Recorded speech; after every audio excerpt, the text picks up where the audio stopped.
dari penduduk Ailah, Mesir Selatan.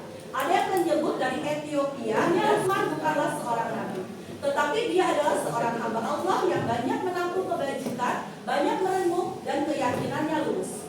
Dia ada dua pendapat mengenai perbedaan tentang apakah Luqman seorang nabi atau hamba Allah. Teman-teman, jadi ternyata sosok Luqman itu bukan nabi, tapi dia memang orang soleh.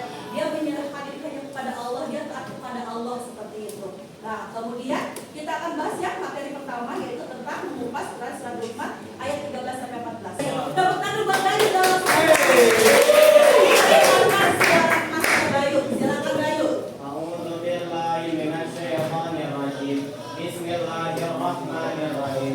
Wa idh qala Luqman li banihi wa huwa ya'iduhu ya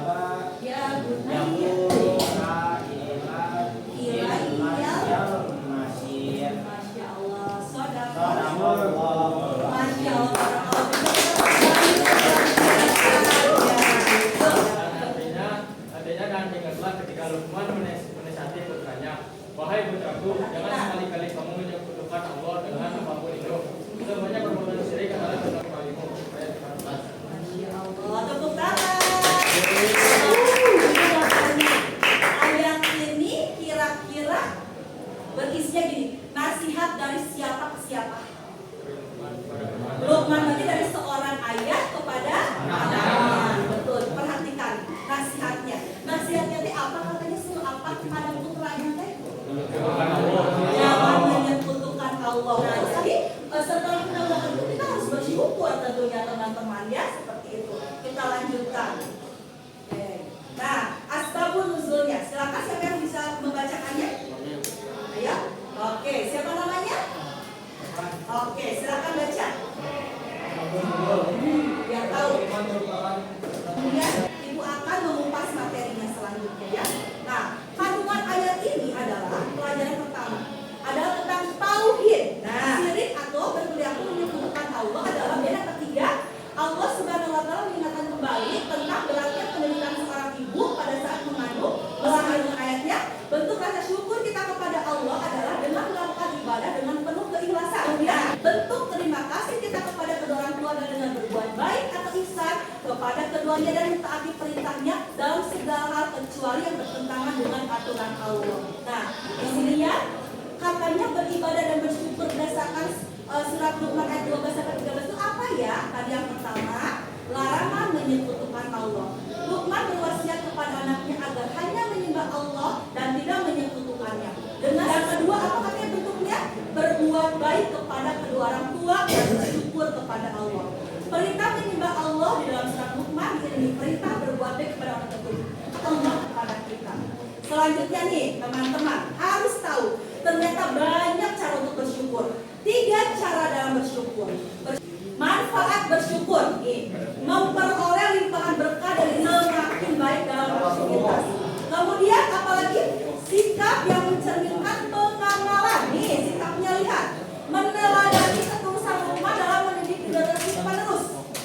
Jadi teman-teman, ini saja teman-teman yang mikirin tentang rumah tangga. Kesimpulannya, Quran surat Luqman ayat 13-14 merupakan ayat tentang tauhid dan birrul walidain, melarang berbuat syirik dan meminta untuk berbakti kepada kedua orang tua. Tentunya kedua hal tersebut diajarkan Luqman kepada anaknya. Terima kasih, alhamdulillah.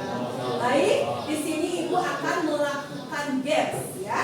Teman-teman yuk kita sama-sama nonton yuk. Minta waktunya ini. Mudah-mudahan ada yang terharu, mudah-mudahan ada yang sampai nanti harapkan itu ya. Ini gambaran materi Ibu ada di lagu ini semua. Tidak ya? Buat muhasabah.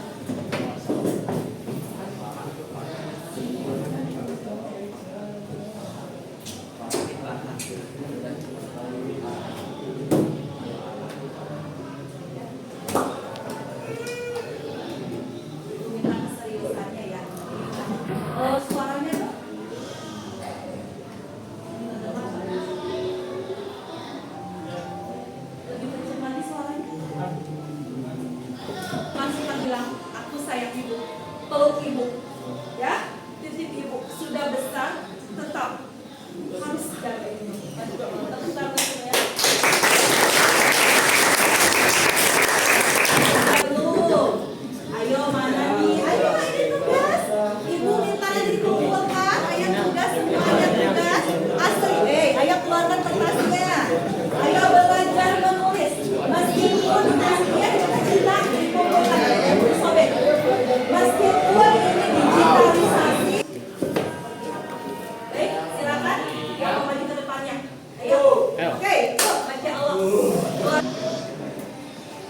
Ibu, Engkaulah alasan aku kuat berdiri untuk hari ini. Dalam diam, aku tahu Engkau sering menangis untukku, dan dalam tawa kamu yang berjalan. Aku cinta Mama.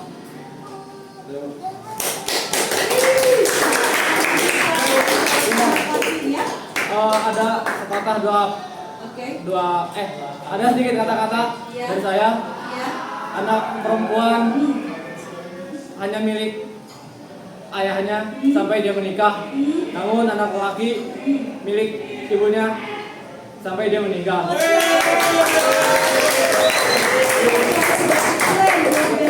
Terima kasih sayang sih kata-katanya akan dibersihkan. Terima kasih Masya Allah luar biasa.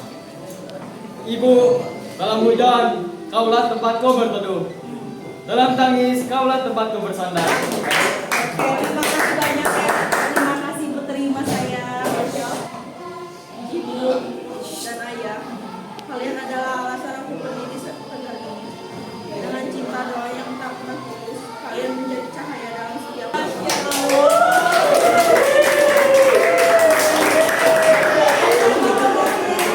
luar biasa. Dan kali ini kan ada 10 soal, ya. Jadi satu timnya itu dikerjakan oleh 3 orang. Jadi 1 orang 3 soal, 3 soal. Bisa ya?